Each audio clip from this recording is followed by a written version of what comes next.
انار کی سرخی آتی ہے، اور اس بزرگ نے کہا کہ میں تیرا مرشد ہوں۔ مولانا کبیر الدین صاحب اس وقت تک مرید نہیں ہوئے تھے۔ صبح اٹھتے ہیں، پوچھتے ہیں علاقے میں سب سے بڑے بزرگ کون ہیں؟ لوگوں نے کہا حضرت صدر الدین چراغ ہند رحمۃ اللہ علیہ سب سے بڑے بزرگ۔ مولانا کبیر الدین ان کی تلاش میں گئے، چراغ ہند کی بارگاہ میں گئے تو واقعی وہ بڑے کمال کے بزرگ تھے، لوگوں کا جمگٹا تھا، تبلیغ تربیت سب ہو رہی تھی، لیکن خواب میں جو دیکھے تھے وہ نہیں تھے۔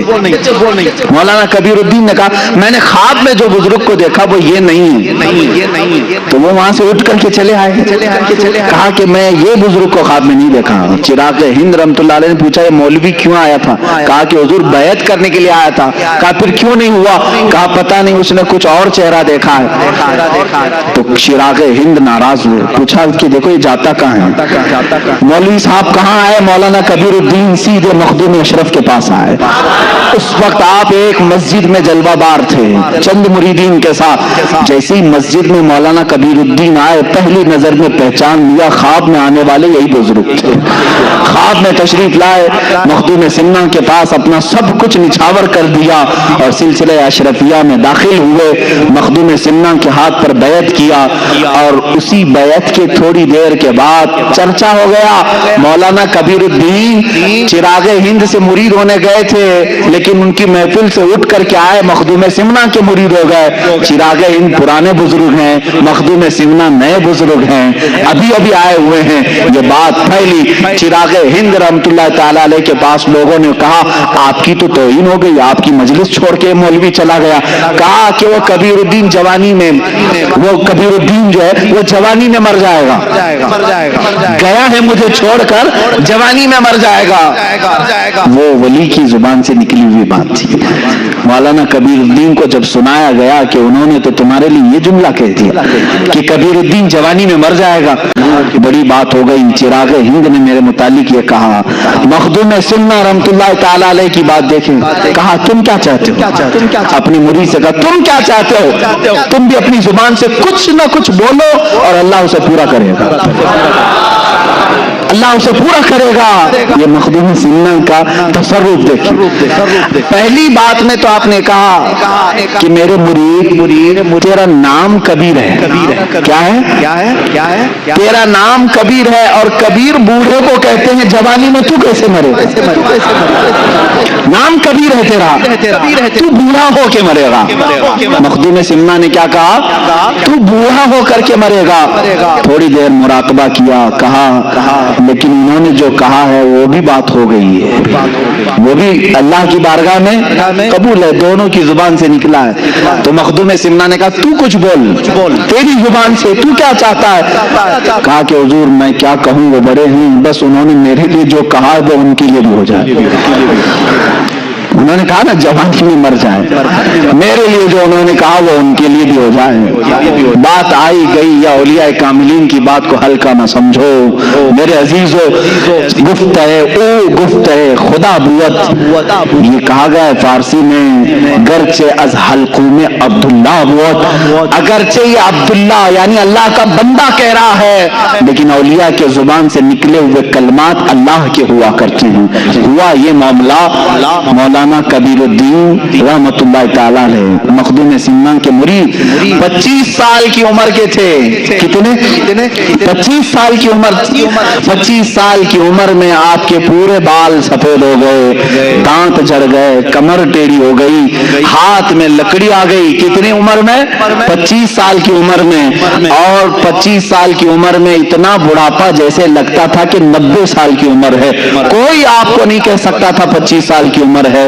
اور اس 25 سال کی عمر میں آپ نے لکڑی بھی لے لی، سفید بال، کمر ٹیڑھی، لیکن ادھر چراغ ہند رحمۃ اللہ تعالیٰ علیہ ان کے مولانا کبیر الدین کے انتقال سے 5 سال پہلے ہی جوانی میں وصال کر گئے، وہ انتقال کر گئے۔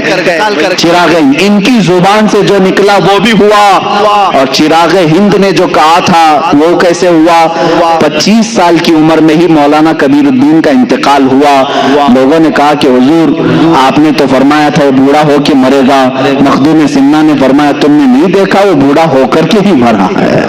یعنی 25 سال کی عمر میں ہی اسے 90 سال تک کے اللہ نے لطف عطا کر دیے ہیں.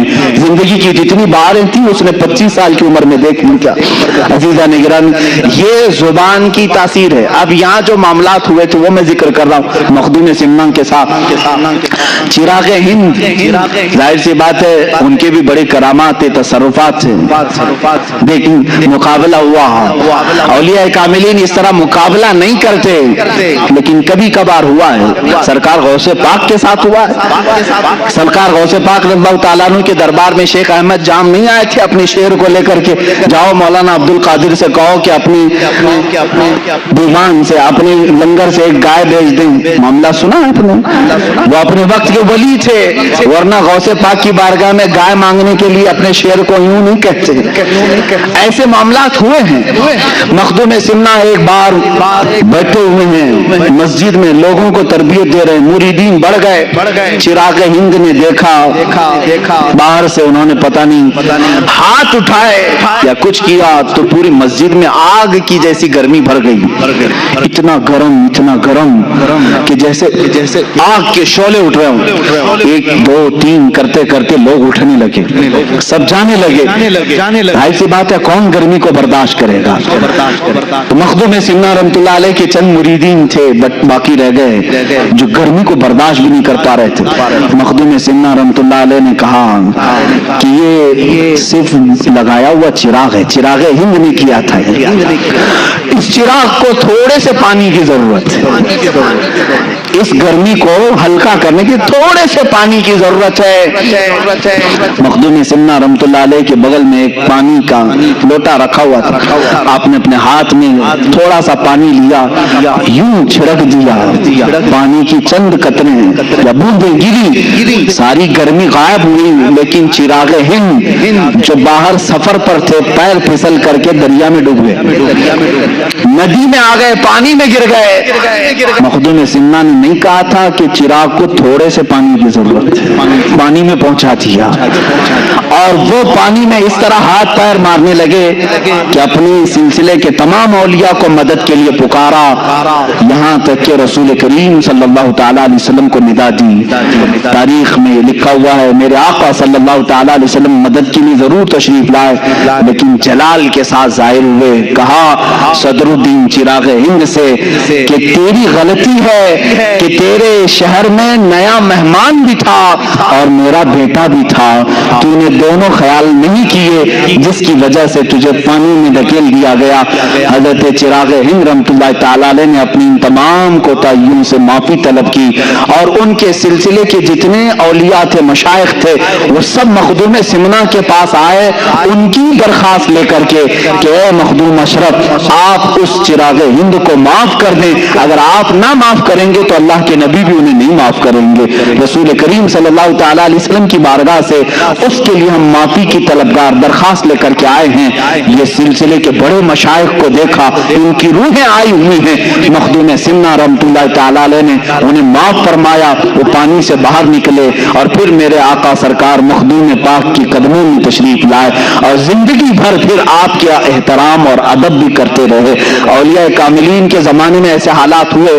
سرکار غوث پاک کی بارگاہ میں ایک معاملہ ایسا ہوا تھا، آپ نے منبر پر کھڑے ہو کر کے اعلان فرمایا میرا یہ قدم تمام اولیاء کی گردنوں پر ہے. سارے جو اولیاء تھے سب نے اپنی گردن جھکائی، بلکہ بعضوں نے کہا بل علی راسی و علی عینی، بلکہ ہماری آنکھوں پر بھی ہمارے سروں پر بھی اے غوث آپ کا قدم ہو. سرکار مفتی اعظم ہند نے یوں فرمایا یہ دل یہ جگر ہے، یہ آنکھیں یہ سر ہے، جہاں چاہو رکھو قدم غوث اعظم.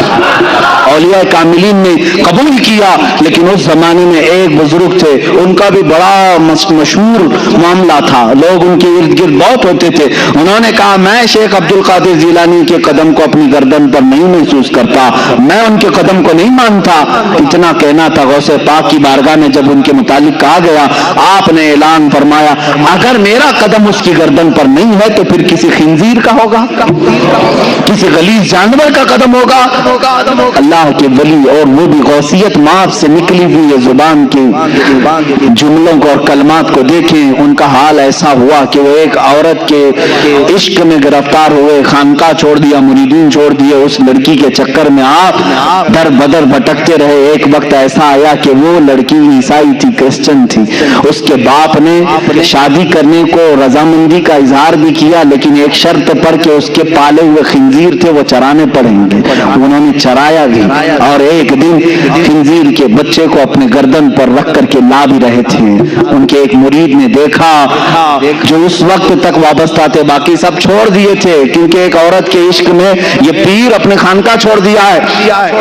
اس پیر نے رو کر کے کہا، سلطان غوث العظم دستگیر رحمۃ اللہ تعالی علیہ کی زبان سے نکلے ہوئے کلمات میں نے دیکھ لیا، ان کا قدم اگر ان کی گردن پر نہیں ہے تو پھر خنزیر کا گردن پر ان کے قدم آ ہی گیا۔ اسی دن ان کو احساس بھی ہوا اور وہ وہاں سے دوڑے دوڑے غوثیت مآب میں حاضر ہوئے اور توبہ کیا، اور ان کی سلب کی ہوئی ولایت پھر واپس اللہ نے عطا فرمائی۔ عزیزان گرامی، اس طرح جو وقت کا غوث ہوتا ہے اس سے اگر کوئی ٹکر لیتا ہے تو اس کی تمام تر نعمتیں چھین لی جاتی ہیں۔ مخدوم سمنا رحمۃ اللہ تعالی علیہ اپنے وقت کی غوثیت کے مقام پر فائز تھے، جنہوں نے بھی ٹکر لی ہے وہ ہمیشہ کے لیے خائب و خاسر ہوئے ہیں۔ مخدوم سمنا رحمۃ اللہ تعالی علیہ کے ساتھ لوگوں نے بہت سارے معاملات کیے، مولویوں نے بھی اس زمانے کے مناظرے کرنے کی کوشش کی۔ ایک مولانا صاحب تھے اس زمانے میں، جب مخدوم سمنا رحمۃ اللہ تعالی علیہ تشریف لائے تو سارے علماء کو لے کر کے انہوں نے کہا کہ میں ایسا اس آئے ہوئے جو فقیر ہیں مناظرہ کروں گا کہ یہ جواب ہی نہیں دے سکیں گے۔ تو دعوت دی اور ایک بڑی مسجد میں انہوں نے بلایا مخدوم سمنا رحمۃ اللہ علیہ، فقیرانہ لباس میں ہوا کرتے، اپنے چند مریدین کے ساتھ آئے، اور جب آنے لگے تو وہ جو بڑے مفتی صاحب تھے، بڑے مولوی صاحب تھے، بڑے ایک مسند پر بیٹھے اور ان کے سارے شاگرد آس پاس تھے۔ مخدوم سمنا جب داخل ہونے لگے تو آپ پہلے داخل ہوئے، تھوڑی دیر کے بعد آپ کی ایک دوسری شکل داخل ہوئی، تیسری شکل داخل ہوئی، چوتھی شکل داخل ہوئی، سب دیکھنے میں مخدوم سمنا کی طرح ہی دکھ رہے ہیں۔ جو مسجد میں آ رہا ہے مخدوم اشرف سمنانی کی طرح دکھ رہا ہے۔ مولوی صاحب گھبرائے، دیکھتے رہے یہ کتنے سمنانی آ رہے ہیں۔ ہم نے ایک مخدوم اشرف کو بلایا تھا، اشرف کو، یہاں آئی رہے، یہاں تک کہ گھنٹہ گزر گیا، اس محفل میں 100 سمنانی داخل ہوئے، 100 شکلیں آئی۔ مخدوم اشرف سمنانی رحمۃ اللہ تعالی علیہ اپنی کرسی کی طرف بڑھتے ہوئے مولوی صاحب کو مخاطب کر کے اتنا ہی پوچھا، مولانا صاحب آپ نے بہت سارے سوالات جمع کیے ہیں، اس میں سے کون سی شکل سے کون سا سوال کرو گے؟ وہ تنہا تھے مخدوم سمنا، لیکن اللہ رب العزت کا یہ تصرف ہے۔ یہی تو ہم کہتے ہیں میرے آقا صلی اللہ تعالی علیہ وسلم اپنے ہر غلام کی قبر میں تشریف لاتے ہیں۔ یہ نہیں کہ ذات کے ٹکڑے ہوتے ہیں، آدھا ادھر آدھا ادھر۔ سورج جب ایک بار نکلتا ہے تو مدینے میں بھی چمکتا ہے، ہند میں بھی چمکتا ہے، وہ امریکہ میں بھی ہے، افریقہ میں بھی ہے، ہر علاقے کو یکساں اپنی سورج کی روشنی پہنچاتا ہے۔ اللہ تعالیٰ اولیاء کاملین کو بھی یہ تصرف عطا کرتا ہے، وہ بیک وقت 100 جگہ پر بھی حاضر ہو سکتے ہیں، 1000 جگہ پر بھی حاضر ہو سکتے ہیں۔ یہ بعض اولیاء کاملین کے تصرفات ہیں۔ ان مولوی صاحب نے توبہ کیا اور پھر مرید بھی ہوئے، داخل سلسلہ بھی ہوئے۔ حضرت مخدوم سمنا رحمۃ اللہ تعالی علیہ کا حال یہ تھا کہ آپ کے ساتھ سواریاں چلتی تھی، گھوڑے، اونٹ۔ ایک بار آپ آئے، رات کا وقت تھا، ایک علاقے میں مسجد میں اندر قیام کیا اور صحن مسجد میں گھوڑوں کو باندھ دیا۔ گاؤں میں بات مشہور ہوئی، ایک نیا مہمان آیا، فقیر ہے، لیکن انہوں نے گھوڑے مسجد کے پاس باندھ دی، صحن میں، مسجد کے صحن میں باندھ دی۔ جو مولوی حضرات تھے، طلبہ تھے، سب دوڑے دوڑے آئے، کہا کہ ایسا فقیر، ایسا مرد قلندر، اگر تم اللہ کے ولی ہو تو یہ مسجد کی بے حرمتی نہیں ہو جاتی کہ جانور باندھو؟ مخدوم سمنا رحمۃ اللہ تعالی علیہ بیٹھے تھے، تھوڑی دیر میں ایک گھوڑے نے سر ہلایا، اپنے ایک مرید سے کہا اپنے اس گھوڑے کو لے جاؤ، یہ اپنی پیشاب کی شکایت کر رہا ہے، اس کو پیشاب کروائے گا۔ تھوڑی دیر کے بعد ایک گھوڑے نے سر ہلایا، مخدوم سمنا نے کہا اس گھوڑے کو لے جاؤ، یہ لیڈ کرنا چاہتا ہے۔ جو جو شکایتیں ہوتی رہی، تھوڑی دیر تک ان گھوڑوں کو، اونٹوں کو باہر لے جایا جاتا تھا، ان کو فارغ کر کے لایا جاتا تھا۔ تمام علماء مولوی حضرات بیٹھے تھے، انہوں نے دیکھا یہ کیا ہے۔ مخدوم سمنا نے فرمایا مسجد میں جانور کو اسی لیے نہیں لایا جانا چاہیے کہ وہ ناپاکی کریں گے، لیکن میرے گھوڑے ایسے ہیں کہ ان میں سے ایک بھی نہ پیشاب کرے گا نہ پخانہ کرے گا، انہیں جب ضرورت ضرورت ہوگی یہ مجھے اشارہ کریں گے اور ان کا جہاں مقام ہوگا وہیں اپنی غلاظت بھی کریں گے.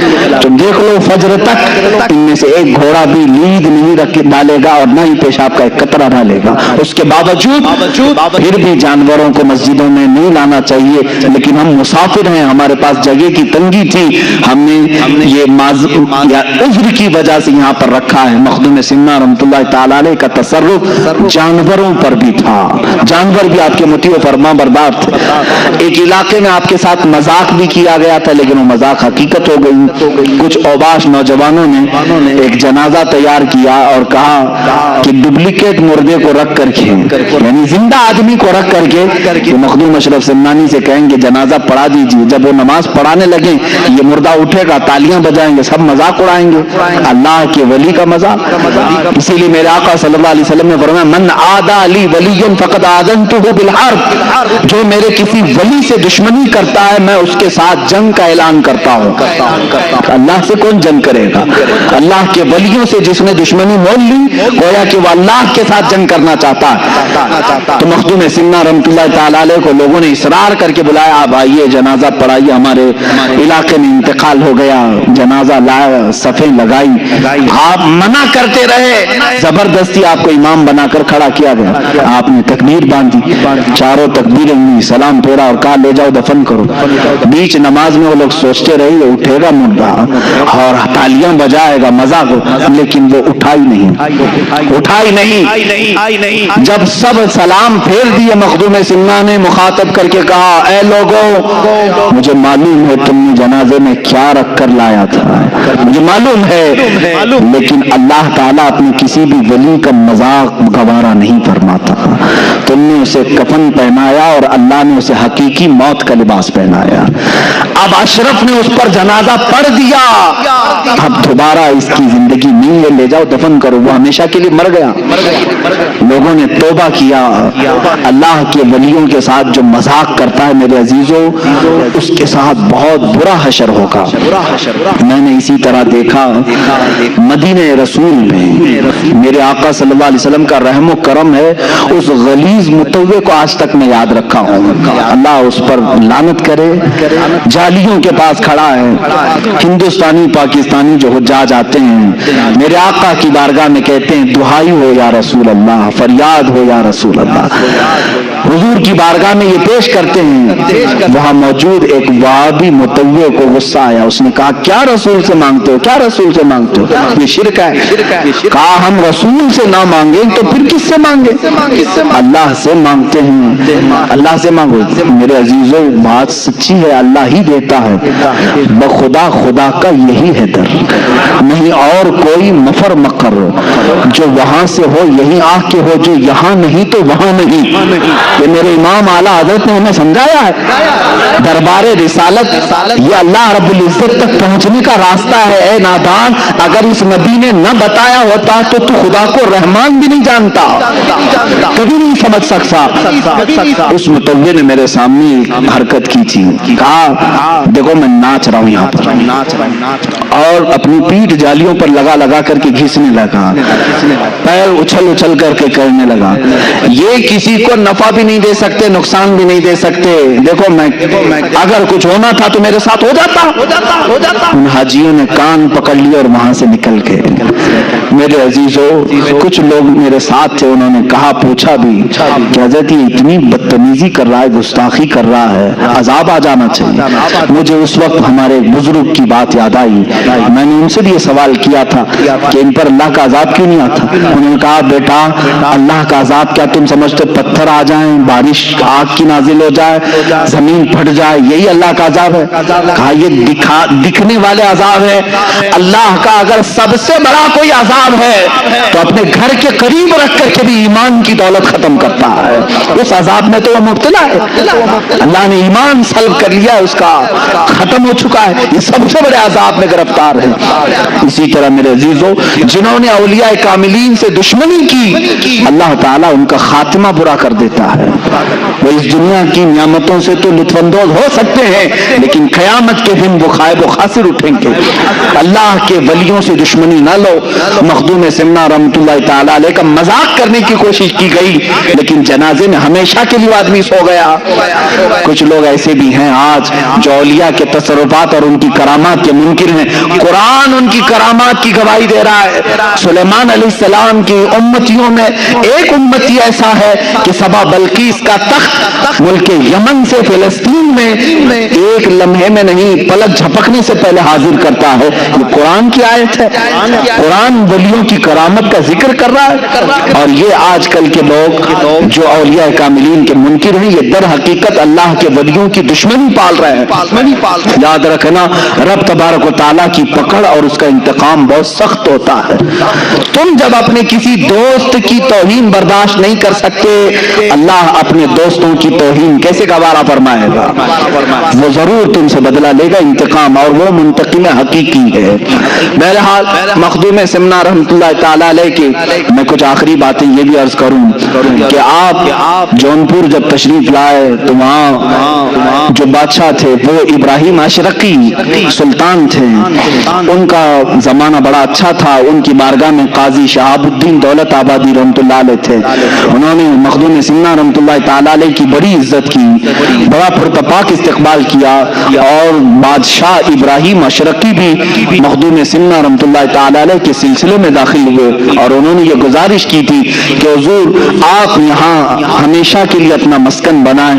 مخدوم سمنا رحمۃ اللہ تعالیٰ علیہ نے ان کی ارادت اور ان کی عقیدت کو دیکھ کر کے یہ فرمایا تھا کہ اے ابراہیم میں تجھ سے یہ وعدہ کرتا ہوں کہ میں تیرے حدود سلطنت سے باہر کہیں نہیں آرام کروں گا.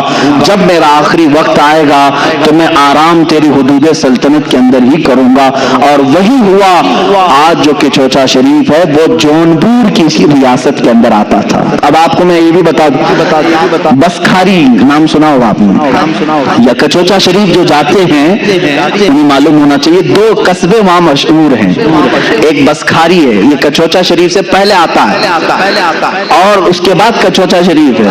کچوچا شریف اور بسکھاری یہ دونوں اس وقت اتر پردیش میں ہیں. فیض آباد ہوا کرتا تھا ضلع, اب اس کو امبیڈکر نگر کیا گیا. ان کو ناموں کو بدلنے کی بڑی وہ پڑی ہوئی ہے. یہ سمجھتے ہیں کہ نام بدل جائے.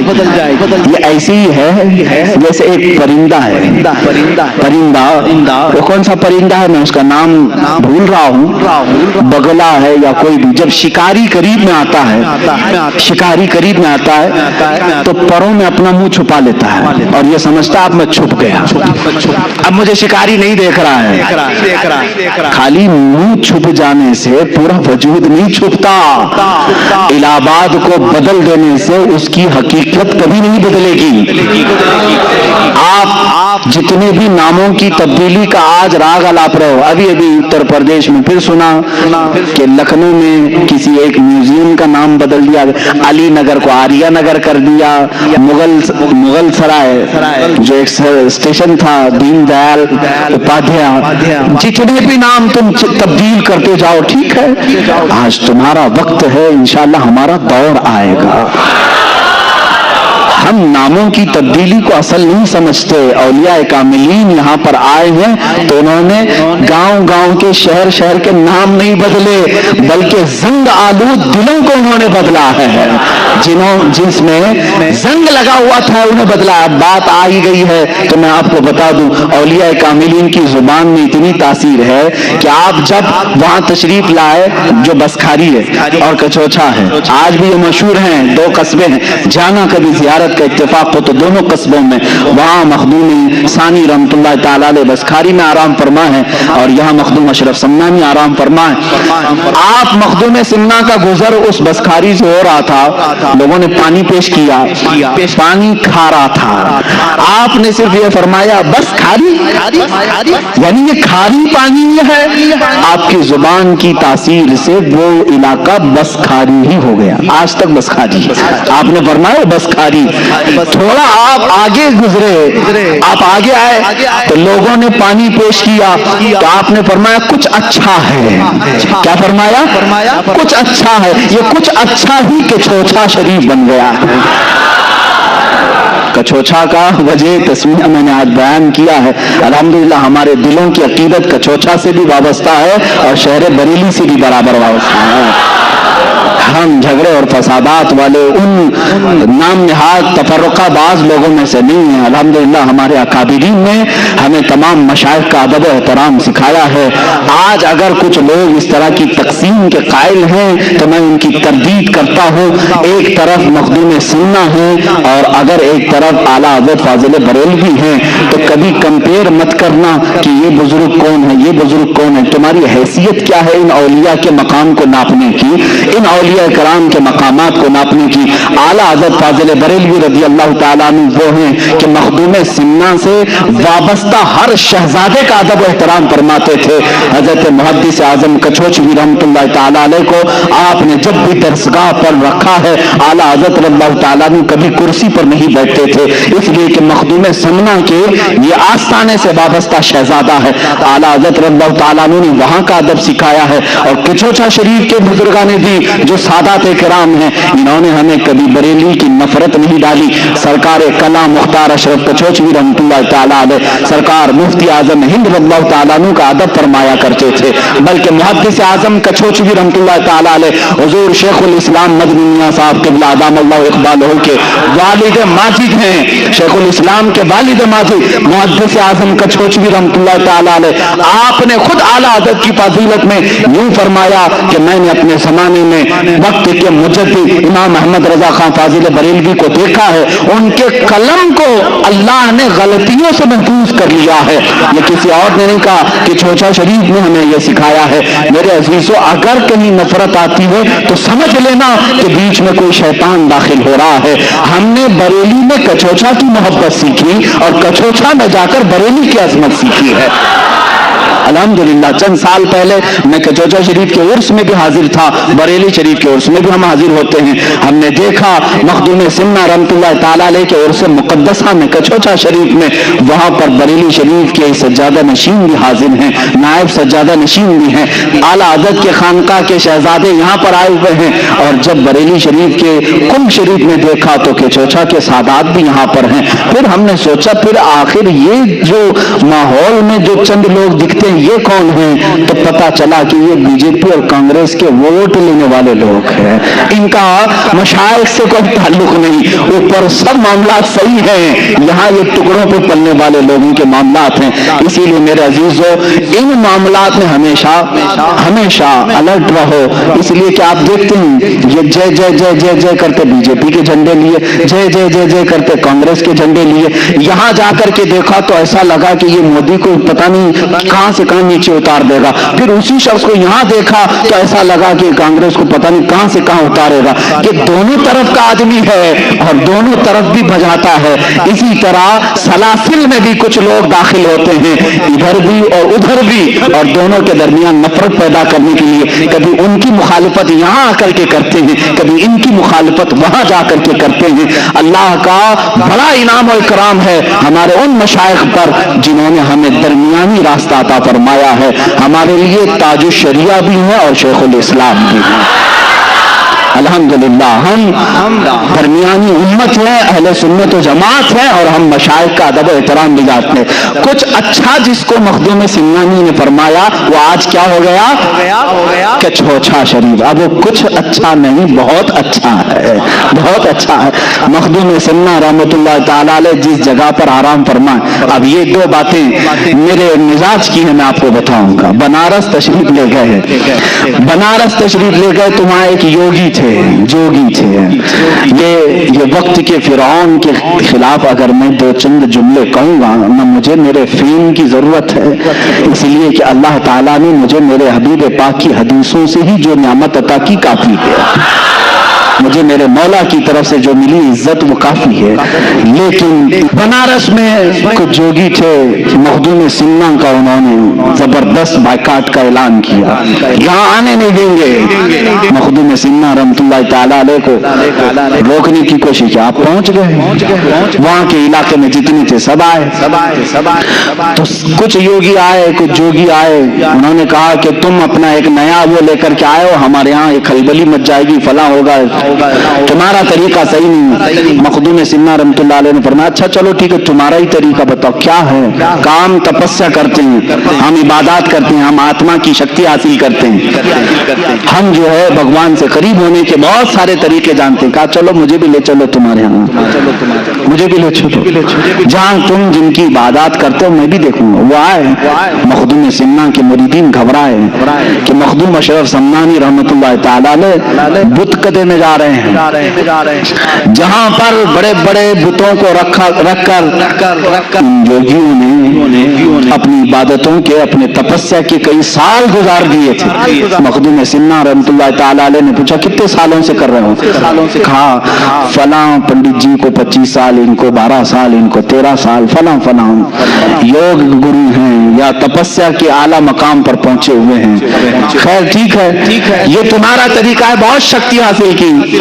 مخدوم سننا رحمۃ اللہ تعالیٰ علیہ نے فرمایا میرا طریقہ یہ ہے کہ میں تمہیں دکھاتا ہوں جس کی تم عبادت کر رہے ہو، یہ جن پتھروں کی تم عبادت کر رہے ہو، تم اس کی ہر بات مانتے ہو؟ میں نے کہا ہاں بھگوان کا اوتار ہے، یہ کہ بھگوان کا اوتار ہے، ہم ان کی نہ مانے تو پھر کیا تمہاری مانے؟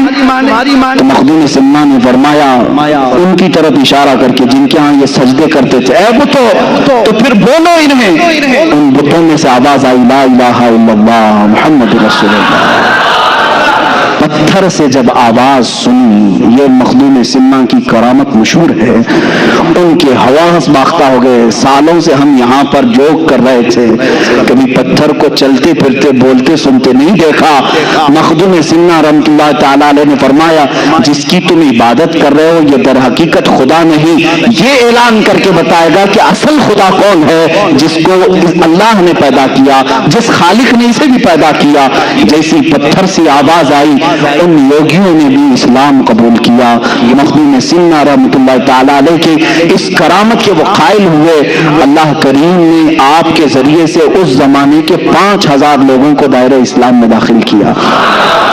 تقریباً آپ کی زندگی پاک میں، مخدوم سننا رحمۃ اللہ تعالیٰ علیہ کی زندگی پاک میں جو روایات ہیں 1,10,000 کے قریب لوگ مشرب اسلام ہوئے ہیں. آخری وقت آیا تھا، آخری وقت جب مخدوم سننا رحمۃ اللہ تعالیٰ علیہ کا آپ کا چوچا شریف پہنچے، اور جہاں یہ آپ کی خانقاہ ہے آج، جہاں مزار مبارک ہے، میر شریف پانی کا ایک چھوٹا سا تالاب ہے. مانگتے ہیں اللہ سے مانگو میرے عزیزوں، بات سچی ہے، اللہ ہی دیتا ہے، بخدا خدا کا یہی ہے در، نہیں اور کوئی مفر مکر، جو وہاں سے ہو یہی آ کے ہو، جو یہاں نہیں تو وہاں نہیں. یہ میرے امام اعلیٰ حضرت نے ہمیں سمجھایا ہے. دربار رسالت یہ اللہ رب العزت تک پہنچنے کا راستہ ہے. اے نادان، اگر اس نبی نے نہ بتایا ہوتا تو خدا کو رحمان بھی نہیں جانتا، کبھی نہیں سمجھ سکتا. اس متوے نے میرے سامنے حرکت کی تھی، کہا دیکھو میں ناچ رہا ہوں یہاں پر، اور اپنی پیٹھ جالیوں پر لگا کر کے گھسنے لگا، پیر اچھل کر کے کرنے لگا. یہ کسی کو نفع بھی نہیں دے سکتے، نقصان بھی نہیں دے سکتے. دیکھو میں اگر کچھ ہونا تھا تو میرے ساتھ ہو جاتا. ان حاجیوں نے کان پکڑ لیا اور وہاں سے نکل کے. میرے عزیزوں، کچھ لوگ میرے ساتھ تھے، انہوں نے کہا، پوچھا بھی کہ حضرت یہ اتنی بدتمیزی کر رہا ہے، گستاخی کر رہا ہے، عذاب آ جانا چاہیے. مجھے اس وقت ہمارے بزرگ کی بات یاد آئی. میں نے ان سے بھی یہ سوال کیا تھا کہ ان پر اللہ کا عذاب کیوں نہیں آتا. انہوں نے کہا بیٹا اللہ کا عذاب کیا تم سمجھتے، پتھر آ جائیں، بارش آگ کی نازل ہو جائے، زمین پھٹ جائے، یہی اللہ کا عذاب ہے؟ کہا یہ دکھنے والے عذاب ہے. اللہ کا اگر سب سے بڑا کوئی عذاب عذاب ہے تو اپنے گھر کے قریب رکھ کر کے بھی ایمان کی دولت ختم کرتا ہے. اس عذاب میں تو وہ مبتلا ہے. اللہ نے ایمان سلب کر لیا, اس کا ختم ہو چکا ہے, یہ سب سے بڑے عذاب میں گرفتار ہے. اسی طرح میرے عزیزو, جنہوں نے اولیاء کاملین سے دشمنی کی, اللہ تعالیٰ ان کا خاتمہ برا کر دیتا ہے. وہ اس دنیا کی نعمتوں سے تو لطف اندوز ہو سکتے ہیں, لیکن قیامت کے دن وہ خائب و خاسر اٹھیں گے. اللہ کے ولیوں سے دشمنی نہ لو. مخدوم سمنا رحمۃ اللہ تعالی علیہ کا مذاق کرنے کی کوشش کی گئی, لیکن جنازے میں ہمیشہ کے لیے آدمی سو گیا. کچھ لوگ ایسے بھی ہیں آج جو اولیاء کے تصرفات اور ان کی کرامات کے منکر ہیں. قرآن ان کی کرامات کی گواہی دے رہا ہے. سلیمان علیہ السلام کی امتیوں میں ایک امتی ایسا ہے کہ سبا بلقیس کا تخت ملک یمن سے فلسطین میں ایک لمحے میں نہیں, پلک جھپکنے سے پہلے حاضر کرتا ہے. یہ قرآن کی آیت ہے. قرآن ولیوں کی کرامت کا ذکر کر رہا ہے. اور یہ آج کل کے لوگ جو اولیاء کاملین کے منکر ہیں, یہ در حقیقت اللہ کے ولیوں کی دشمنی پال رہے ہیں. یاد رکھنا, رب تبارک و تعالیٰ کی پکڑ اور اس کا انتقام بہت سخت ہوتا ہے. تم جب اپنے کسی دوست کی توہین برداشت نہیں کر سکتے, اللہ اپنے دوستوں کی توہین کیسے گوارا فرمائے گا؟ وہ ضرور تم سے بدلہ لے گا انتقام, اور وہ منتقم حقیقی ہے. بہرحال مخدوم سمنا رحمۃ اللہ تعالی علیہ کی میں کچھ آخری باتیں یہ بھی عرض کروں کہ آپ جونپور جب تشریف لائے تو وہاں جو بادشاہ تھے وہ ابراہیم اشرقی سلطان تھے. ان کا زمانہ بڑا اچھا تھا. ان کی بارگاہ میں قاضی شہاب الدین دولت آبادی رحمۃ اللہ علیہ تھے. انہوں نے مخدوم سمنا رحمۃ اللہ تعالی علیہ کی بڑی عزت کی, بڑا پرتپاک استقبال کیا, اور بادشاہ ابراہیم اشرقی بھی مخدوم سمنا رحمۃ اللہ تعالی علیہ کے سلسلے میں داخل ہوئے, اور انہوں نے یہ گزارش کی تھی کہ حضور آپ یہاں ہمیشہ کے لیے اپنا مسکن بنائیں. مخدوم سمنا رحمۃ اللہ تعالی علیہ نے ان کی ارادت اور ان کی عقیدت کو دیکھ کر کے یہ فرمایا تھا کہ اے ابراہیم, میں تجھ سے یہ وعدہ کرتا ہوں کہ میں تیرے حدود سلطنت سے باہر کہیں نہیں آرام کروں گا. جب میرا آخری وقت آئے گا تو میں آرام تیری حدود سلطنت کے اندر ہی کروں گا. اور وہی ہوا. آج جو کہ چوچا شریف ہے وہ جونپور کی اسی ریاست کے اندر آتا تھا. اب آپ کو میں یہ بھی بتا دوں, بسکھاری نام سنا ہوگا آپ نے, یا کچوچا شریف جو جاتے ہیں انہیں معلوم ہونا چاہیے, دو قصبے وہاں مشہور ہیں. ایک بسکھاری ہے, یہ کچوچا شریف سے پہلے آتا ہے, اور اس کے بعد کچوچا شریف ہے. کچوچا شریف اور بسکھاری یہ دونوں اس وقت اتر پردیش میں ہیں. فیض آباد ہوا کرتا تھا ضلع, اب اس کو امبیڈکر نگر کیا گیا. ان کو ناموں کو بدلنے کی بڑی وہ پڑی ہوئی ہے. یہ سمجھتے ہیں کہ نام بدلنے تاریخ بدل جائے گی.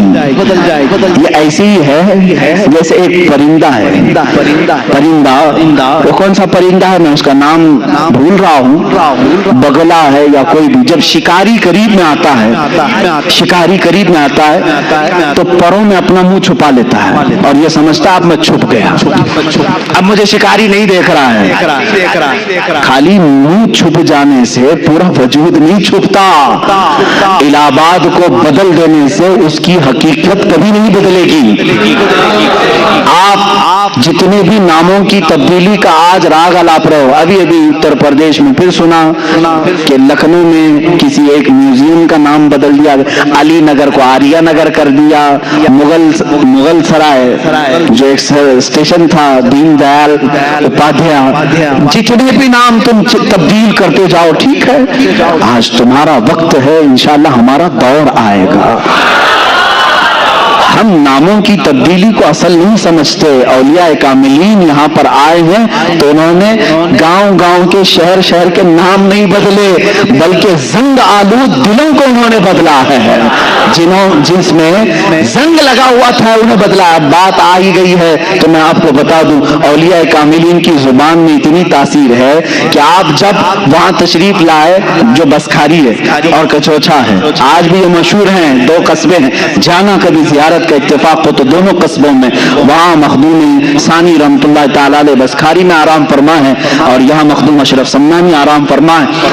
آپ مخدوم سمنا کا گزر اس بسکھاری سے ہو رہا تھا، لوگوں نے پانی پیش کیا، پانی کھا رہا تھا، آپ نے صرف یہ فرمایا بس کھاری، یعنی یہ کھاری پانی ہے۔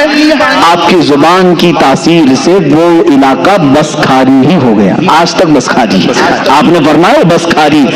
تھوڑا آپ آگے گزرے، آپ آگے آئے تو لوگوں نے پانی پیش کیا تو آپ نے فرمایا کچھ اچھا ہے۔ کیا فرمایا؟ کچھ اچھا ہے۔ یہ کچھ اچھا ہی کچھوچھا شریف بن گیا ہے۔ کچھوچھا کا وجہ تسمیہ میں نے آج بیان کیا ہے۔ الحمدللہ ہمارے دلوں کی عقیدت کچھوچھا سے بھی وابستہ ہے اور شہر بریلی سے بھی برابر وابستہ ہے۔ ہم جھگڑے اور فسادات والے ان نام نہاد تفرقہ باز لوگوں میں سے نہیں ہیں۔ الحمدللہ ہمارے اکابرین نے ہمیں تمام مشائخ کا ادب و احترام سکھایا ہے۔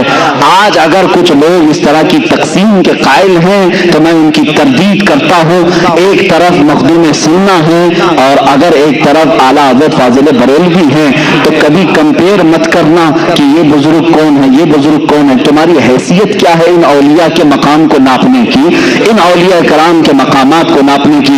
اعلیٰ حضرت فاضل بریلوی رضی اللہ تعالیٰ عنہ وہ ہیں کہ مخدوم سمنا سے وابستہ ہر شہزادے کا ادب و احترام فرماتے تھے۔ حضرت محدث اعظم کچھوچوی رحمۃ اللہ تعالیٰ علیہ کو آپ نے جب بھی درسگاہ پر رکھا ہے، اعلیٰ حضرت رضی اللہ تعالیٰ عنہ کبھی کرسی پر نہیں بیٹھتے تھے، اس لیے کہ مخدوم سمنا کے یہ آستانے سے وابستہ شہزادہ ہے۔ اعلیٰ حضرت رضی اللہ تعالیٰ عنہ نے وہاں کا ادب سکھایا ہے اور کچھوچھا شریف کے بزرگان دی جو سادات کرام ہیں، انہوں نے ہمیں کبھی بریلی کی نفرت نہیں ڈالی۔ سرکار کلام مختار اشرف کچھوچوی رحمۃ اللہ تعالیٰ علیہ سرکار مفتی اعظم ہند رضی اللہ تعالیٰ عنہ کا ادب فرمایا کرتے تھے، بلکہ محدث اعظم کچھوچوی رحمۃ اللہ تعالیٰ علیہ حضور شیخ الاسلام مدنی میاں صاحب قبلہ ادام اللہ اقبالہ کے والد ماجد ہیں۔ شیخ الاسلام کے والد ماجد محدث اعظم کچھوچوی رحمۃ اللہ تعالیٰ علیہ آپ نے خود اعلیٰ حضرت کی فضیلت میں یوں فرمایا کہ میں نے اپنے زمانے میں وقت کے مجدد امام احمد رضا خان فاضل بریلوی کو دیکھا ہے، ان کے قلم کو اللہ نے غلطیوں سے محفوظ کر لیا ہے۔ یہ کسی اور نے نہیں کہا کہ چھوچا شریف نے ہمیں یہ سکھایا ہے۔ میرے عزیزو، اگر کہیں نفرت آتی ہے تو سمجھ لینا کہ بیچ میں کوئی شیطان داخل ہو رہا ہے۔ ہم نے بریلی میں کچھوچا کی محبت سیکھی اور کچھوچا میں جا کر بریلی کی عظمت سیکھی ہے۔ الحمدللہ چند سال پہلے میں کچھوچا شریف کے عرس میں بھی حاضر تھا، بریلی شریف کے عرس میں بھی ہم حاضر ہوتے ہیں۔ ہم نے دیکھا مخدوم سمنا رحمۃ اللہ تعالیٰ علیہ کے عرس مقدسہ میں کچھوچا شریف میں، وہاں پر بریلی شریف کے سجادہ نشین بھی حاضر ہیں، نائب سجادہ نشین بھی ہیں، اعلیٰ حضرت کے خانقاہ کے شہزادے یہاں پر آئے ہوئے ہیں۔ اور جب بریلی شریف کے کم شریف میں دیکھا تو کچھوچا کے سادات بھی یہاں پر ہیں۔ پھر ہم نے سوچا پھر آخر یہ جو ماحول میں جو چند لوگ دکھتے ہیں یہ کون ہیں؟ تو پتا چلا کہ یہ بی جے پی اور کانگریس کے ووٹ لینے والے لوگ ہیں، ان کا مشائخ سے کوئی تعلق نہیں، اوپر سب معاملات صحیح ہیں، یہاں یہ ٹکڑوں پہ پلنے والے لوگوں کے معاملات ہیں۔ اسی لیے میرے عزیزو، ان معاملات میں ہمیشہ الرٹ رہو، اس لیے کہ آپ دیکھتے ہیں یہ جے جے جے جے جے کرتے بی جے پی کے جھنڈے لیے، جے جے جے جے کرتے کانگریس کے جھنڈے لیے، یہاں جا کر کے دیکھا تو ایسا لگا کہ یہ مودی کو پتہ نہیں کہاں سے کہاں نیچے اتار دے گا، پھر اسی شخص کو یہاں دیکھا تو ایسا لگا کہ کانگریس کو پتہ نہیں کہاں سے کہاں اتارے گا۔ یہ دونوں طرف کا آدمی ہے اور دونوں طرف بھی بجا اولیاء کاملین کی ایک جماعت کو لے جا کر آپ مخدوم سمنا رحمۃ اللہ تعالیٰ علیہ اس تالاب کو کشائی یعنی کھدائی ہو رہی تھی، اور روایات میں یہ ملتا ہے کہ ہر کدال پر یہ اولیاء کرام لا الہ الا اللہ کہتے اور کدال مارتے، اور اس کے بعد وہ پانی نکلا جس کو آج نیر شریف کہتی ہیں۔ ہزاروں لاکھوں لوگ اس پانی سے آج بھی شفا حاصل کرتے ہیں۔ دوسری مشہور روایت یہ بھی ہے کہ اس نیر شریف میں زمزم شریف لا کر کے بھرا گیا تھا اور اس کا پانی آج تک دیکھنے میں میلا کچیلا گدیلا دکھتا ہے، لیکن آج تک یہ مشہور ہے 808 ہجری سے 1442 ہجری آج ہونے کو آ رہی ہے۔ اتنے عرصے میں ہزاروں لاکھوں لوگ جن کو آسیب اور جنات پریشان کرتے ہیں وہ کچوچا شریف میں حاضر ہوتے ہیں، نیل شریف کا پانی لیتے ہیں اور صحیح سلامت اپنے گھروں پر واپس لوٹتے ہیں۔ جن کو جنات پریشان کرتے ہیں وہ مخدوم سنہ رحمۃ اللہ تعالی علیہ کی بارگاہ میں مقدمہ کرتے ہیں۔ یہاں ظاہر سی بات ہے میرے گھر پر کسی نے قبضہ کیا، میری پراپرٹی کسی نے ہڑپ لیا تو کورٹ کچہری میں ہم کیس کریں گے، لیکن جنات اگر کچھ کریں تو کہاں جائیں؟ یہ کورٹ والے بھی بھاگ جائیں گے۔ جنات کون چھڑائے گا؟ یہ الگ دنیا ہے ان کی، یہ الگ طاقت ہے۔ اسی لیے جنات کا بھی جہاں فیصلہ ہوتا ہے وہ کچوچا مقدسہ مخدوم سنہ کی بارگاہ ہے۔ بزرگوں نے باضابطہ لکھا ہے وہاں جب آپ پہنچے تو وہاں پر بھی ایک حال یہی تھا۔ لوگوں نے کہا کہ حضور یہاں پر بھی ایک یوگی ہیں، وہ بھی یوگ کر رہے ہیں اور 500 لوگوں کے ساتھ بیٹھے ہوئے ہیں، وہ اٹھنے کو تیار نہیں۔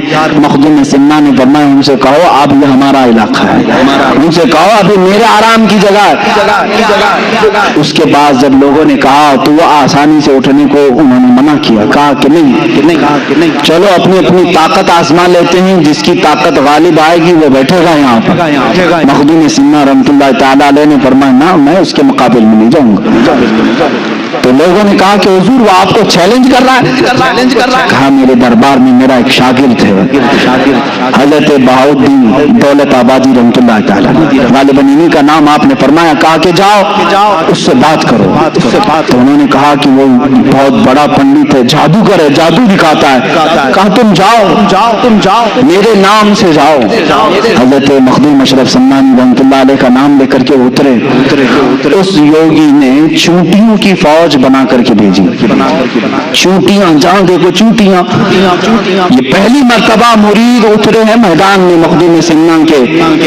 آپ نے کہا اے اشرف زمانہ زمانے مدد نما، یہ مشہور ہے زمانے کے اشرف میری مدد۔ اتنا کہہ کر کے آپ نے پھونک مارا تو زمین پر کوئی چونٹی بھی نہیں کھلا دی، کچھ بھی۔ پھر یوگی جی نے اپنے جادو سے شیر بنا کر کے دکھائے، جہاں دیکھو شیر گراتے ہوئے ہیں۔ اب چونکہ سلطان مخدوم اشرف سمنانی رحمۃ اللہ علیہ کی اس مرید صادق کا قلب بہت مضبوط ہو چکا تھا، آپ نے صرف اپنے پیر مغاں سیدی اشرف جہانگیر رحمۃ اللہ علیہ کا نام لیا اور پھر اس سے کہا یوگی جی ڈپلیکیٹ شیروں سے اصلی شیر کا مقابلہ کیسے؟ یہ بناوٹی شیر ہے، جادو نظر بندی کو کہتے ہیں، حقیقت میں ہوتا نہیں، یہ 3D امیج ہے جو آج بھی ہو رہی ہے۔ جادوگری سے تم دکھا رہے ہو اور ایک طرف مقابلہ اصلی شیر سے کر رہے ہو۔ آپ نے صرف اپنا چہرہ صرف کھولا، دیکھا تو دور دراز تک کوئی شیر نہیں، سب کے سب غائب ہے۔ یوگی جی نے مان لیا کہ اب میرا جادو ناکام ہے، اتنے سالوں کی جو تپسیا ہے وہ ان فقیروں کے سامنے نہیں چلے گی۔ سیدھے آئے، کہا کہ تو کس کا آدمی ہے؟ کہا چل میں تو ایک شاگرد ہوں، اصل کے پاس لے جاتا ہوں۔ وہ یوگی جی آئے مخدوم اشرف سمنانی رحمۃ اللہ تعالی علیہ کے دربار میں، جیسے ہی دیکھا انہوں نے کہا آپ جس طاقت کو حاصل کیے ہیں کیا وہ طاقت مجھے مل سکتی ہے؟ میں برسوں سے تپسیا کر رہا ہوں۔ مخدوم سنہ نے اس کا ہاتھ پکڑا اور کہا پڑھو لا الہ الا اللہ محمد رسول اللہ صلی اللہ علیہ وسلم۔ اس نے پڑھا اور دوسری ہی لمحے مخدوم سنہ رحمۃ اللہ تعالی علیہ نے ولایت کا تاج اسے عطا فرمایا، اپنی مریدین میں داخل کیا، اور جو وہ طلب لے کر کے آیا کہ برسوں سے تپسیا کر کے جو طاقت نہیں ملی، مخدوم سنہ کے ہاتھ میں بیعت سے وہ طاقت مل گئی۔ یہ مخدوم سنہ ہیں۔ اے میرے عزیزو، سلطان جہانگیر مخدوم اشرف سمنانی رحمۃ اللہ تعالی علیہ کے تذکرے میں جتنی بھی کروں وہ کم ہیں، ان سے ایک خلق کثیر کو نفع ہوا ہے۔ ان کی زندگی کتنی چیزوں کا سنگم ہے۔ سمنان سے نکلے تھے، بچپن سے میں نے آپ کے واقعات سنائے، جب آپ کی عمر مبارک 97 سال کی ہوئی، یعنی 97 سال کی، تب کے چھوچا شریف میں آپ نے ذکر و اذکار کرنا شروع کیا۔ اپنے سامنے ہی آپ نے اپنی قبر بنوائی، قبر میں اتر کر کے آپ نے کتاب پوری لکھی جس کو رسالہ قبریہ کہتے ہیں۔ وہ اپنی مریدین دین کو تلقین کی، میرا عقیدہ کیا ہے، میرا مسلک کیا ہے، میرا مذہب کیا ہے، اور سب سے کہا میرے بعد اسی پر تم سب کو گامزن رہنا ہے، اسی پر پابند رہنا ہے۔ آپ کے تقریباً 40 خلفاء ہوئے اور ہزاروں کی تعداد میں شاگرد ہوئے۔ آپ کے سب سے بڑے خلیفہ، سب سے اول خلیفہ اور جانشین سیدنا عبد الرزاق نور العین رحمۃ اللہ تعالی علیہ ہیں، جو آپ کے مزار مبارک کے بغل میں ہی آج کے چوچا شریف میں آرام فرما ہے۔ سیدنا عبد الرزاق نور العین کی ہی اولاد مخدوم سمنا کی اولاد کہلائی۔ مخدوم سمنا نے شادی نہیں فرمائی تھی، آپ نے اپنے بھانجے عبد الرزاق نور العین رحمۃ اللہ تعالی علیہ کی اولاد کو اپنی اولاد فرمایا، جیسے رسول کریم صلی اللہ تعالی علیہ وسلم کی اولاد سیدہ کائنات فاطمۃ الزہرا سے چلی۔ مخدوم سمنا کی نسل آپ کے بھانجے حضرت عبد الرزاق نور العین سے چلی۔ انہی کا یہ سلسلہ چلتے چلتے اس سلسلہ اشرفیہ میں وقت کے اقطاب، ابدال، اوقاف، نجبا، شرفا پیدا ہوئے۔ اپنے وقت کے عظیم المرتبت اس بزرگ کا نام میں تمہیں ذکر کروں جن کو اعلیٰ حضرت عظیم البرکت رضی اللہ تعالیٰ نے بھی ادب سے نام لیا، اشرفی میاں علی حسین اشرفی میاں رحمۃ اللہ تعالیٰ علیہ، جن کو اعلیٰ حضرت اشرفی میاں کہا جاتا ہے، وہ سلسلہ اشرفیہ کے اعلیٰ حضرت ہیں۔ یہ مخدوم سمنا رحمۃ اللہ علیہ کی اولاد میں سے، یعنی سیدنا عبد الرزاق نور العین رضی اللہ تعالیٰ عنہ کی اولاد میں سے، انہی کی اولاد میں سے سلسلہ چلا۔ مختار اشرف سرکار کلام رحمۃ اللہ تعالیٰ علیہ، حضرت سیدنا محدث اعظم ہند کچوچوی رحمۃ اللہ تعالیٰ علیہ، اس سلسلہ اشرفیہ میں آج بھی کثیر علماء موجود ہیں۔ سادات جس طرح مارارہ متحرہ میں علم اور شریعت اور طریقت کا سنگم آپ کو وہاں نظر آتا ہے، اسی طرح کچوچا شریف کی ایک خصوصیت ہے کہ اس خانقاہ میں آپ دیکھیں گے علم شریعت بھی ہے اور علم طریقت بھی ہے۔ آپ یہاں پہنچیں گے تو خالص ڈھونگی صوفیوں کو نہیں دیکھیں گے۔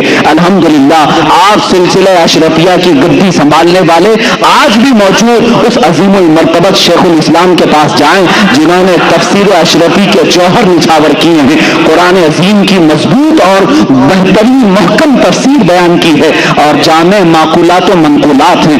میرے والد گرامی حضرت مولانا محمد بن حسن اللہ ان کی قبر پاک پر رحم فرمائے، میرے والد گرامی سیدنا شیخ الاسلام مدنی صاحب قبلہ ادام اللہ اقبالہ کے زمانے طالب علمی کے عینی شاہد ہیں، اس زمانے سے جانتے ہیں جب جامعہ اشرفیہ مبارک پور میں وہ تعلیم حاصل کر رہے تھے، اس وقت بھی اپنی جماعت کے ممتاز علماء میں تھے، سب سے اول پوزیشن کے تھے۔ اسی طرح خانقاہ میں آج بھی علم ہے، وہاں کے شہزادوں کو ہم نے دیکھا ہے، جامعہ ازہر مصر تک پہنچے ہیں، بغداد تک پہنچے ہوئے ہیں۔ الحمدللہ یہ کچوچا شریف کی جو خانقاہ ہے آج بھی شریعت اور طریقت دونوں کا سنگم ہے۔ میری دعائیں ہیں مولا ان سادات کا سایہ ہمیشہ قائم و دائم رکھے، اور سلسلہ اشرفیہ کے قائد ملت حضرت سید محمود اشرف صاحب میرے گہرے ان سے تعلقات ہیں۔ قائد ملت ممبئی تشریف لاتے ہیں، بڑی مہربانیاں، بڑی عنایتیں، بڑی لطف اندوزیاں فرماتے ہیں۔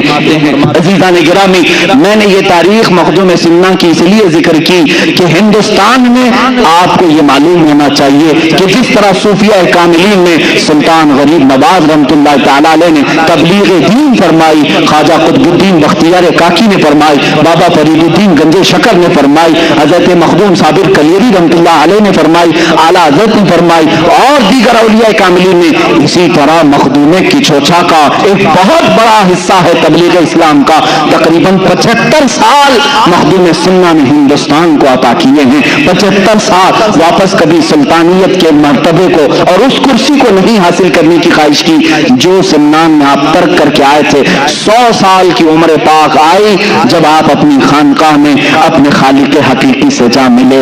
اللہ رب العزت کی بارگاہ میں ہمیشہ کے لیے وہ تشریف لے گئے، لیکن آج بھی ان کا مرقد اطہر لاکھوں زائرین کے لیے مرجع خلائق ہے، وہاں سے لوگوں کی تمنائیں پوری ہوتی ہیں، اللہ تعالیٰ ان کے وسیلے سے دعائیں قبول کرتا ہے۔ آؤ میرے عزیزوں، میں وہی بات پھر سے کہتا ہوں جو انہی کے خاندان سے وابستہ، انہی کے شہزادوں میں سے ایک شہزادے سید محدث اعظم محمد میاں کچوچوی ان کے دربار میں عرض کیا تھا، جس کو آج اشرفی ترانہ بھی کہا جاتا ہے۔ سرورا شاہا کریمہ اشرفا، سرورا شاہا کریمہ دستگیرہ اشرفا، حرمت روح پیغمبر ایک نظر کن سوئے ماں، یعنی تمام القاب کے ساتھ مخدوم سمنا کی بارگاہ میں دستگیری کامیابی کے لیے ہاتھ اٹھائے ہیں اور کہتے ہیں حرمت روح پیغمبر میرے آقا صلی اللہ تعالیٰ علیہ وسلم کے وسیلے صدقے سے اے مخدوم سینا صرف ایک نظر ہم غریبوں کی طرف فرما دیں، اور آپ کو جاتے جاتے جو بچے ہوں گے ان کو ایک وظیفہ بھی دے کر کے جاتا ہوں۔ الحمدللہ میں ہر امتحان میں اس کو پڑھتا تھا اور میری کامیابی کا یہ ضامن وظیفہ بھی رہا ہے۔ میں جب بھی چاہے یہاں سے لے کر ہندوستان سے جامعہ ازہر مصر تک جب میرے پاس امتحان کا پرچہ آیا ہے اس وقت تک میں قلم نہیں چلاتا تھا جب تک یہ وظیفہ، یہ سلسلہ اشرفیہ کے بڑے بزرگ کا دیا ہوا وظیفہ تھا، اس کو جب تک میں ذکر نہیں کرتا تب تک میں لکھتا نہیں، اور الحمدللہ اس سے کامیابی بھی بہت ملتی ہے۔ فارسی کا یہ اے پیر جہانگیر مخدوم نہ رود از درد کسے محروم، بہر اولاد فیض اے اشرف حاکم وقت را بکن محکوم، جس کا معنی فارسی میں یہ ہوتا ہے اے پیر جہانگیر مخدوم، یہ سب تو القاب ہے، اے مرشد پوری دنیا کے آقا، اے خادموں کے آقا مخدوم، نہ رود از درد کسے محروم، تمہارے دربار سے آج تک کوئی محروم نہیں لوٹا، میرے اولاد فیض اے اشرف زمانہ آپ کی اولاد کا واسطہ دیتا ہوں، حاکم وقت را بکل محکوم، اے مخدوم سننا جو وقت کا حاکم ہے اسے غلام بنا دیجیے۔ جب ہم یہ دعا کرتے ہیں اچھے اچھوں کے پسینے بھی چھوٹتے ہیں، اللہ تعالیٰ ہمیں غیب سے یہ قوت عطا کرتا ہے۔ بارگاہ رب العزت میں دعا ہے اے مولا حاکم وقت را بکن محکوم، حاکم وقت را بکن محکوم، حاکم وقت را بکن محکوم، مولا ظلم ظالموں کے ظلم سے ہم سب کی حفاظت فرما۔ مخدوم سنہ رحمت اللہ تعالیٰ علیہ کے تبرکات، ان کے تمام تر تصرفات سے ہم سب کو بھی مولا حصہ عطا فرما، ان کے برکات، ان کے انوار، ان کے فیوز سے ہم سب کو حصہ عطا فرما۔ مخدوم سنہ سے وابستہ یہ مجمع ہے مولا، اشرف زمانہ سے وابستہ تیرے دربار میں وسیلے کے لیے ہاتھ اٹھایا، ان کا وسیلہ لیتے ہوئے مولا ہماری تمام زمینی آسمانی بلاؤں سے حفاظت فرما۔ اے کریم خدا ہم سب کو جنات، آصف، سحر، جادو، سفلی، علوی ہر طرح کی بری آفتوں سے محفوظ فرما۔ مخدوم اشرف جہانگیر سمنانی رضی اللہ تعالیٰ عنہ کا دنیا میں بھی ہمیں یا واسطہ عطا فرما، اور قیامت کے دن کے جھنڈے تلے ہمارا حشر فرما۔ وصلی اللہ تعالیٰ علی خیر خلق محمد وآلہ واصحابہ اجمعین، وآخر دعوانا الحمد للہ رب العالمین۔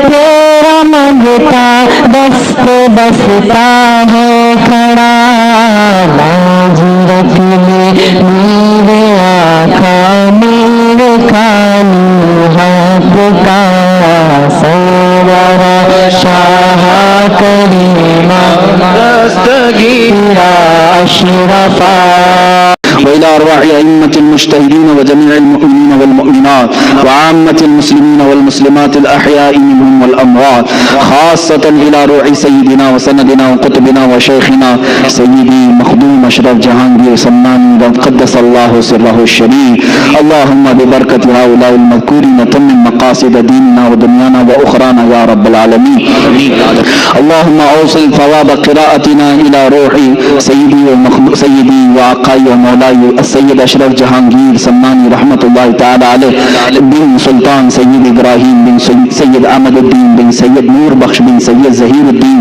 بن سید تاج الدین بن سید علی بن سید محمد بن سید کمال الدین بن سید مبارز الدین بن سید جمال الدین بن سید عبداللہ بن سید حسین بن سید احمد بن سید حمزہ بن سید علی اکبر بن سید موسیٰ بن سید اسماعیل ثانی بن سید محمد المکتوم بن سید اسماعیل اکبر بن سیدنا امام جعفر صادق امام بن سیدنا باقر بن امام سیدنا علی زین العابدین بن امام سیدنا حسین شہید کربلا بن سیدنا امام علی و سیدہ فاطمہ بنت رسول اللہ، اللہم ببرکت هؤلاء المذکورین یسر امورنا وحسن مرادنا وقض حاجاتنا یا قاضی الحاجات، اللہم اشفی امراضنا وامراض المسلمین وارحم موتانا وموت المسلمین، الہ العالمین ستار علیہ غفار الذنوب قدیر جبار خدا اس مجمع پاک پر تو اپنا رحم و کرم نازل فرما، مولا تیرے محبوب ولی سیدنا مخدوم سمنانی رحمت اللہ اللہ تعالیٰ علیہ کا ذکر خیر یہاں کیا گیا ہے۔ اے رب ذل جلال تیرے اس محبوب ولی کا واسطہ ہم سب کی بخشش فرما دے، مسجد سے نکلنے سے پہلے ہم سب کو بخشے ہوئے میں شمار فرما۔ اے کریم خدا ہمارے صغائر و کبائر کو معاف کر دے، اس مجمع کو، اس جلسے کو مولا قیامت کے دن ہمارے گناہوں کا کفارہ بنا دے۔ مخدوم سنہ رحمۃ اللہ تعالیٰ علیہ کا دامن ہمیں قیامت کے دن عطا فرما۔ اے کریم خدا ارحم الراحمین جملہ پریشانیوں سے ہمیں چھٹکارا عطا فرما، امت مسلمہ پر رحم و کرم فرما، پورے ہندوستان کے مسلمانوں کی عزت و آبرو کی حفاظت فرما۔ مخدوم سنہ کا واسطہ مولا دنیا میں آج موجود اسلام اور مسلمانوں کے دشمنوں کو خاک و خارب و خاسر فرما دے، اسلام و سنیت کا بول بالا فرما، کفر و شرک کا منہ کالا فرما۔ اے رب ذوالجلال ان کے تمام تر منصوبوں کو خاک میں ملا دے۔ قدیر و جبار خدا امن و امان عطا فرما، پورے ہندوستان میں امن و امان عطا فرما، ہر طرح کے ظلم و ستم سے سب کی حفاظت فرما۔ یہاں جتنے حاضر ہیں ہم نے جو بے اولاد ہیں انہیں اولاد صالح عطا فرما، جو بے روزگار ہیں انہیں حلال روزیاں عطا فرما، جو بے جوڑ ہیں انہیں حلال انہیں نیک و صالح رشتے عطا فرما۔ اے کریم خدا جو قرض میں مبتلا ان کے قرضوں میں آسانیاں عطا فرما، جو ناحق جیلوں میں بند ہیں انہیں رہائی کی سبیل پیدا فرما۔ اے کریم خدا ارحم الراحمین ہم سب میں اتحاد و اتفاق نصیب فرما، ہمارے مشائخ کا سایہ ہم سب کے سروں پر دراز فرما، سلسلہ اشرفیہ کے تمام بزرگان دین مشائخ کا سایہ ہم سب پر دراز فرما، ان کے ذریعے سے دین و سنیت کی خدمت عطا فرما۔ اے کریم خدا ارحم الراحمین مولا یہاں پر ہم جتنی بچے جوان بوڑھے حاضر ہیں تیرے دربار میں صرف اتنی التجا کرتے ہیں مولا اس وقت تک موت نہ پا کر جب تک تو ہم سب سے راضی نہ ہو جا، مولا مرنے سے پہلے ان آنکھوں کو تیرے حبیب پاک صلی اللہ علیہ وسلم کے چہرے کی زیارت نصیب فرما، دنیا میں ہر آفت سے بچانا مولا، عقبہ میں نہ کچھ رنگ دکھانا مولا، بیٹھیں جو در پاک پیغمبر کے حضور ایمان پہ اس وقت اٹھانا مولا۔